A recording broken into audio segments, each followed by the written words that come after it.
Okay, ladies and gentlemen, let's deal with inverse trigonometric functions graphically.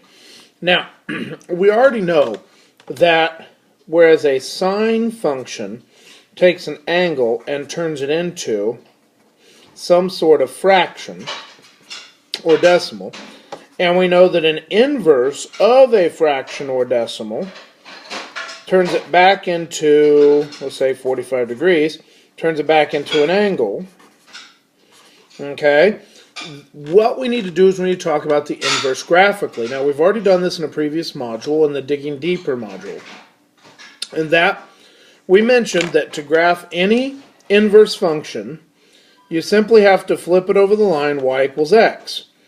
Okay, so if we flip it over the line y equals x, then we get this deal right here.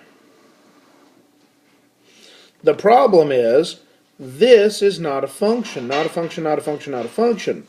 So the way that mathematicians get around this is they simply say, well, that part's no good, it double crosses. This part right here is no good, it double crosses. But then I'm left with two disjointed sections that we don't know what to do with.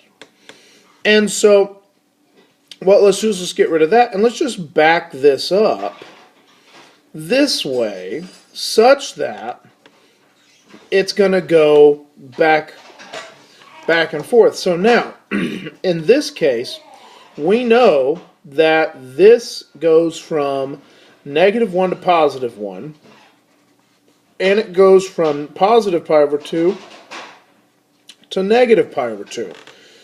And that's what we already talked about previously when we talked about our principal values, that if we're using sine inverse, it is only good in the first quadrant or the fourth quadrant.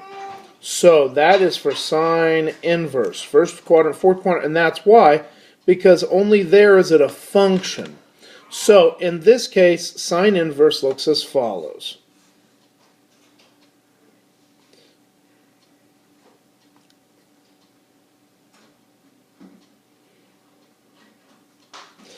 -1 to +1, negative pi over 2 to positive pi over 2. That is your sine inverse graph. Now your cosine inverse, we're going to run into a similar problem. Okay, it looks kind of like a tooth. It's going to run into a similar problem. The difference is when I start erasing the parts that are doubled over and therefore a problem, I'm left with something that actually is still continuous. And so when it's still continuous like this, it works out really fairly nicely. And so you have -1 to +1 and 0 to pi. And so that's why when we talk about inverse cosecant, we have first quadrant and we have second quadrant are both okay. So 0 to 180.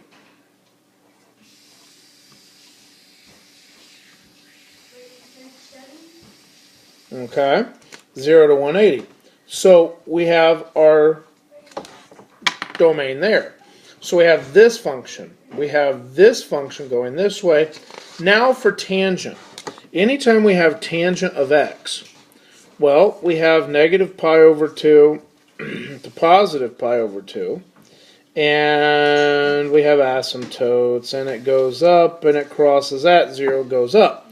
Well, the interesting thing about tangent is that if I decide I need to flip it,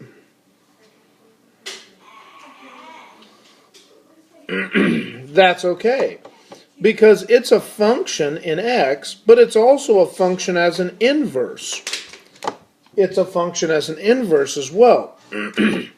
So tan inverse of x works out very, very nicely because we don't have to truncate it in any way. So with that, let's take a look at how we would use a few things. Do remember that if I have a sine of something that is within its domain, that if I take the inverse of it, these two cancel out, leaving 45. Additionally, if I have sine inverse of 1 over root 2, and I take the sine of it. As long as this is within the domain, then these two cancel out, and you're left with 1 over root 2. This is going to come in very, very handy in the next section. So we have symbolically, graphically, and numerically that we can deal with the inverse trig functions. But most of the time it's going to be finding angles that are missing is how we're going to need to use them.